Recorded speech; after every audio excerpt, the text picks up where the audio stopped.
წარსულში მეავაგე რამდენიმე განსხვავებული მფრინავი აპარატი. მათ შორის რადიომართვადი SpaceX Starship,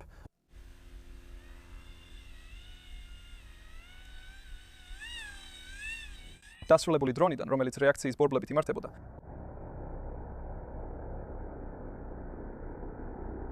და უფრო ახლახან დრონი, რომელიც აირის ძრავებით იმართებოდა.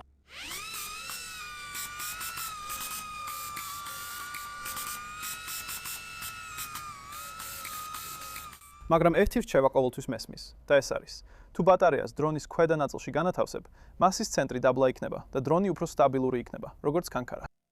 მაგრამ ნამდვილად მუშაობს ეს. იმის შესამოწმებლად, ზრდის თუ არა დრონის მასის დაბალი ცენტრი, მის სტაბილურობას ქანქარის ეფექტის მსგავსად საჭიროა გამოურიცხოთ სტაბილურობის ყველა სხვა ფორმა. აქ მოაქვს დრონი, რომელიც მიმაგრებულია ჯოხზე, ან ჯოხი მიმაგრებულია დრონზე და ორი ბატარეა საკმაოდ დაბლაა დამაგრებული ჯოხზე, ასე რომ მას აქვს ძალიან დაბალი მასის ცენტრი.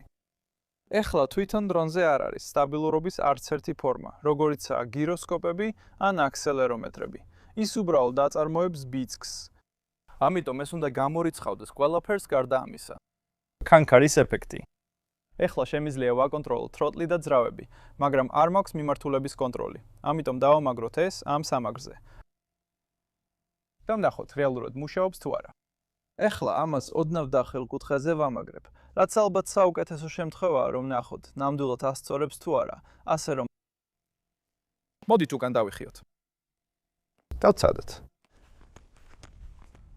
კარგი, დრონის ქანქარის თესტი ნომერი 1.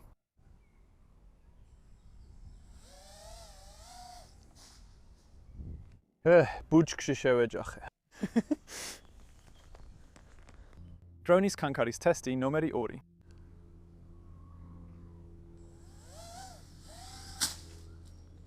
აუჩ.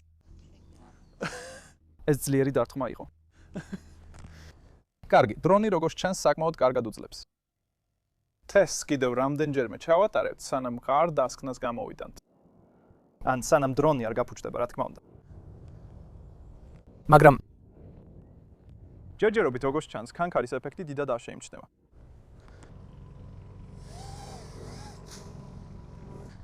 ასე რომ მგონი ამ საცდელი ფრენებიდან დაახლოებით უკვე დავასკვენი რაღაც. ხო, რასაც ახლა გავაკეთებ არის ის, რომ გადავხედავ მაღალი სიჩქარის კადრებს და მე შევძლებთ გავაანალიზოთ რა ხდება. აი აქ არის მაღალი სიჩქარის ვიდეო დრონის ფრენისას და ჩანს, რომ ის ინარჩუნებს მუდმივ კუთხეს. სინამდვილეში შეგვიძლია ავიღოთ დრონის გამოსახულება ფრენის სხვადასხვა წერტილში და დავინახავთ, რომ ისინი ყველა პარალელურია. ეხლა ეს ფრენის ძალიან მცირე ნაწილია, ასე რომ შეიძლება დრონს არ ჰქონდა დრო ვერტიკალურ პოზიციაში გადასასვლელად. და თუ გადაღებას გავაგზავნებდი, შეიძლება საბოლოოდ ჰორიზონტალურ მდგომარეობაში გადასულიყო.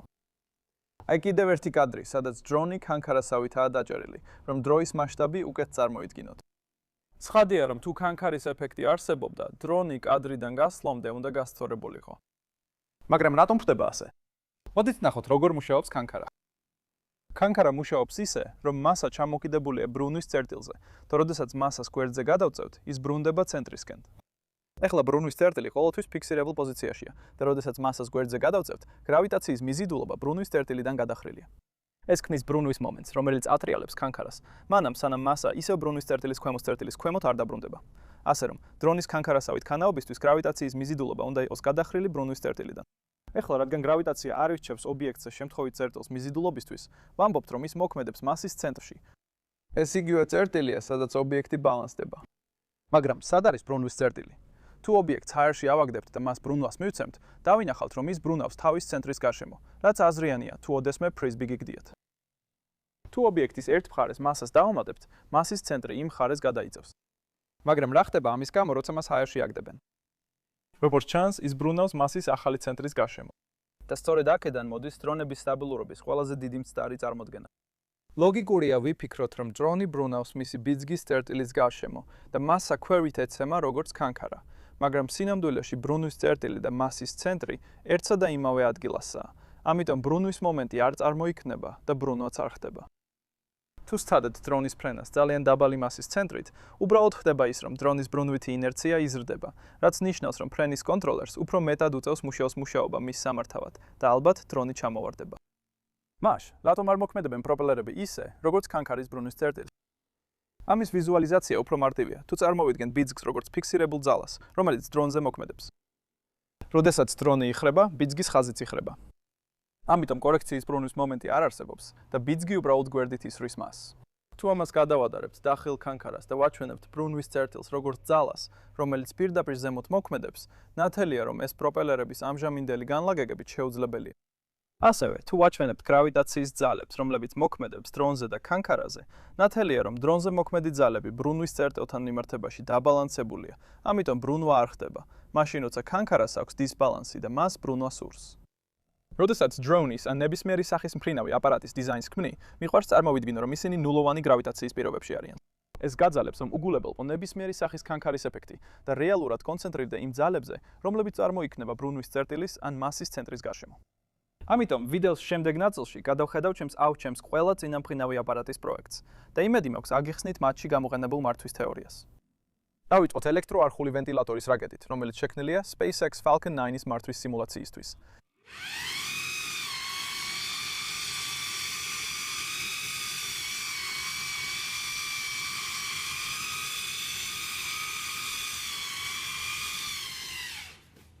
ეს არსებითად დიდი მილია, რომელიც მართვისთვის ქვედა ნაწილში ბიძგის ვექტორიზაციას იყენებს.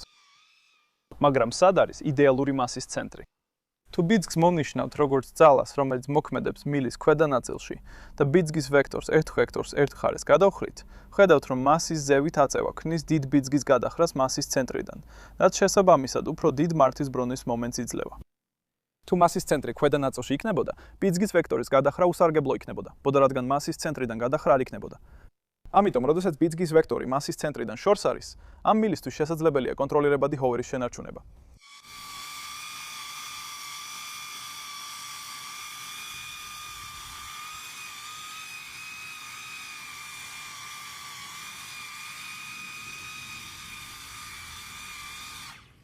სანამ ძრავა არ დაიწვება.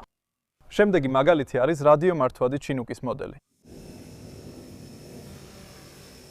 ეს რეალურ ჩინუკს არაფრით ჰგავს ფრენაში, არამედ ზემოთ აქვს ბიძგის მიმართულების შემცვლელი პროპელერები. ფაქტობრივად ეს წინა მაგალითის საპირისპიროა. აი აქ ის დაფრინავს ჩინუკის корпуსის გარეშე. ძრავებს შეუძლიათ ამ წერტილზე მობრუნება, რათა ბიძგი გადაახრონ და კონტროლი უზრუნველყონ. სად იქნებოდა იდეალური მასის ცენტრი? სწორი იქნებოდით, თუ მასის ცენტრის დაწევას შემოგთავაზებდით, რადგან ეს ბიძგის მაქსიმალურ გადახრას უზრუნველყოფს. არ აგერიოთ ეს ქანქარის მცდარ წარმოდგენაში. და ბოლო მაგალითია ჩემი ახლახან აშენებული გაზის რეაქტიული დრონი.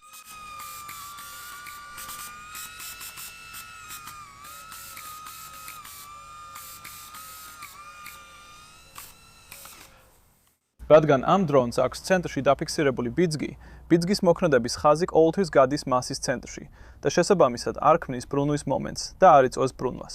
ამ მიზეზით გადავწყვიტე ბატარეა დამემაგრებინა ზემოთ, რადგან ეს იყო ერთადერთი შესაფერისი ადგილი მის დასამაგრებლად. თუ მას ქვემოთ დავამაგრებდი, სტაბილურობაზე არანაირი გავლენა არ ექნებოდა, რადგან ის მაინც ტრასტის ხაზზე იქნებოდა. ეს უბრალოდ ოდნავ ქვემოთ გადასცემდა ბრუნვის წერტილს. ამიტომ ამ აპარატის მართვის ერთადერთი გზა არის მკლავებზე მაღალი წნევის რეაქტიული ჭავლების გამოყენება, რათა მასის ცენტრიდან გადანაცვლებული ძალა შეიქმნას და აპარატი დაატრიალოს. იმედია ამ ვიდეომ გარკვეული მცდარი წარმოდგენები გააქრო დრონების სტაბილურობის შესახებ და თუ გსურთ ამ თემაზე მეტი წაიკითხოთ, მე შევქმენი ვებგვერდი დამატებითი ინფორმაციისთვის. მაგალითად, რა არის სტაბილურობა? რა არის კონტროლი? და ასრულებს თუ არა აეროდინამიკა როლს ამ პენდულუმის მცდარობაში? ამ ვიდეოთი დავასრულეთ. დიდი მადლობა ყურებისთვის. თუ ვიდეო მოგეწონათ, გთხოვთ დაალაიქოთ. თუ ახალი ხართ ჩემს არხზე და გსურთ ნახოთ სხვა გიჟური ფრენის პროექტები, დააჭირეთ გამოწერას ქვემოთ. დიდი მადლობა ჩემს ყველა Patreon-ის მხარდამჭერს patreon.com-ზე, რომ ასეთი ვიდეოებისა და პროექტების განხორციელება შესაძლებელი გახადა. კიდევ ერთხელ დიდი მადლობა ყურებისთვის და შევხვდებით. შემდეგ ვიდეოში. ნახვამდის.